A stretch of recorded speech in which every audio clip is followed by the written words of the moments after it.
नमस्ते, म अर्चना कार्की। म सिडनी आएको 5 वर्ष भयो। सिडनीमा म 2008 मा आएको थिएँ र युएनईले चाहिँ 2012 मा एउटा mister and miss Nepal Australia 2012 programme organise गरेको। अहिले म भर्खर मेरो पढाइ सकाएर म चाहिँ काम गर्दैछु। मेरो हबी त खासै भन्यो भने थुप्रो छ मेरो हबी। मलाई गीत गाउन मनपर्छ। एक्लै म गीत गाइरहेको हुन्छु। नाच्न पनि मनपर्छ, तर त्यति राम्रो नाच्दिनँ। कहिलेकाहीँ यतिकै नाचेको हुन्छु म कहिलेकाहीँ रुमभित्रै। अनि अर्को मलाई एकदम पेन्टिङ पनि गर्न मनपर्छ। म कहिलेकाहीँ यसो बोर भयो भने म पेन्टिङ गर्दै बस्छु।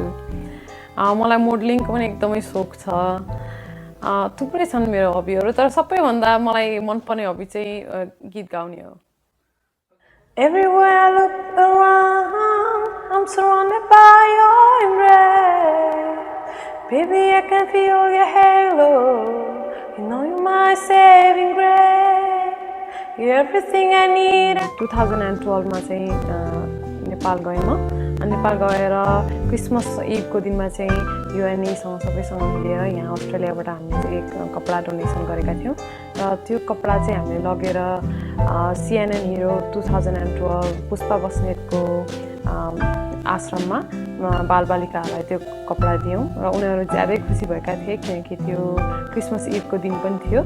र अर्को चाहिँ हामीले के गर्यौँ भने यहाँ सिडनीमा अब विदेशमा रहेका महिलाहरूले तीज मनाउन सजिलो होस् भनेर हामीले चाहिँ मन्दिरमा शिवजीको मन्दिरमा मिन्टो मन्दिरमा प्रसाद बाँड्ने काम र भोलिन्टियर काम गाडीमा आउन जान सजिलो होस् भनेर भक्तजनहरूलाई ल्याइदिने पुर्याइदिने कामहरू पनि गरेका थियौँ। र आगामी दिनहरूमा पनि हामीले अरू पनि निकै हाम्रो सांस्कृतिक कार्यक्रमहरू गर्ने सोचेका छौँ। तर मैले चाहिँ आफैले मिस युएनई जितेर के गरेँ भन्दाखेरि चाहिँ मैले नेपालमा गएर गरिब तथा अनाथ बालबालिकाहरूलाई कपडाहरू दिने त्यो काम गरेको थिएँ र त्यसको लागि म एकदमै खुसी पनि छु। युएनई चाहिँ एउटा परिवार हो र युएनईमा आउँदाखेरि चाहिँ मलाई के भयो भने म यहाँ विदेशमा आएँ, आफ्नो परिवार छोडेर एक्लै आएँ होइन। यहाँ आएपछि म एक्लै नै थिएँ, तर जब मैले युएनईमा हिँड्न थालेँ त्यसपछि चाहिँ युएनईले मलाई चाहिँ एउटा परिवार मलाई चाहिँ आफ्नो परिवारभित्र भित्रायो र मेरो सर्ट मुभीको नाम चाहिँ गर्लफ्रेन्ड हो। यो सर्ट मुभी चाहिँ के हो भन्दाखेरि अहिले चाहिँ अब अहिलेको जेनेरेसनमा हामीले चाहिँ कतिजना मान्छेहरू हुनुहुन्छ जसले चाहिँ अब गे म्यारेजहरूको खिलाफमा हुनुहुन्छ। उहाँहरूले चाहिँ अब समलिङ्गीहरूको विरोध गर्नुहुन्छ। उहाँहरूलाई चाहिँ उनीहरूको बिचमा पनि एउटा इमोसन हुन्छ। माया भनेको त माया नै हो नि, जोसँग पनि हुनसक्छ भनेर देखाउनको लागि यो गर्लफ्रेन्ड मुभी बनाइएको हो। एकदम नयाँ विचारले बनाइएको छ यो मुभी। युएनईमा आउन चाहनुहुने कलाकारहरूलाई चाहिँ म के भन्छु भने युएनईले चाहिँ हरेक किसिमको कलाकारहरूलाई सम्मान दिनुहुन्छ। उहाँहरूले सबैजनालाई थोरै नजानेको अलिकति कच्चा कलाकार हुनुहुन्छ भने पनि उहाँहरूलाई सिकाएर राम्रो कलाकार बनाइदिनुहुन्छ। आउनुहोस् तपाईँहरूसँग कलाको कुरा के हो भने आफूलाई कहिले पनि कम नसोच्नुहोस्। आफ्नो प्रतिभा भनेको जहिले पनि ठुलो हुन्छ। त्यसले गर्दाखेरि युएनईमा आउनेलाई चाहिँ म सबैलाई स्वागत गर्छु। युएनईमा आउनुभन्दा अगाडि चाहिँ म एउटा साधारण केटी थिएँ। मलाई त्यति मान्छेहरूले चिन्नु पनि हुँदैन थियो।